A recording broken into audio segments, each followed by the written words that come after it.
Diplomats have praised China's efforts to bring North Korea back to the negotiating table, saying coordination with Beijing on the issue has rarely been better. Assistant Secretary of State Kurt Campbell said the US and China shared the same goals and ambitions associated with trying to get North Korea to give up its nuclear program.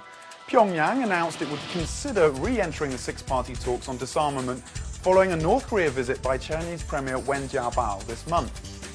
British diplomats and rights groups are campaigning to save the life of a British man who's been sentenced to death for drug smuggling by a Chinese court.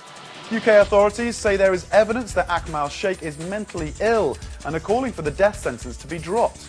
If the sentence is carried out, Sheikh would be the first British citizen to be executed in China in recent memory.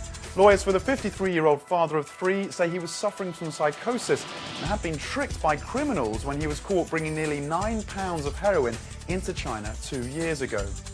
A hot air balloon has exploded and crashed in southern China, killing 4 Dutch tourists.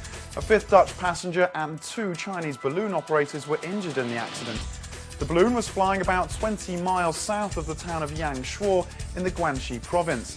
As it began to descend, a fuel tank leaked, causing it to burst into flames around 500 feet above the ground.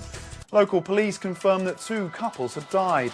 The 3 survivors are being treated at a local hospital, but none of their injuries are life-threatening. General Motors has said it plans to grow faster than China's auto market in 2010 after outperforming the country's overall market in the first 3 quarters. GM sold 55.6% more vehicles in China from January to September. The Detroit automaker's executives believe they can sell more than 1.6 million vehicles in China this year, in line with earlier forecasts of more than 40% year-on-year growth. GM sold just over 1 million vehicles in China in 2008. Now, the most expensive apartment to date has been sold in Hong Kong, say developers. Henderson Land announced they'd sold the property yesterday for nearly 440 million Hong Kong dollars. That equates to just over 57 million US dollars. The developer said it wasn't aware of a higher price per square foot being paid anywhere else in Hong Kong. The news came just hours after the city's chief executive warned the city might be facing a real estate bubble. And that's the BON headlines for now, but we'll be back with more news after this.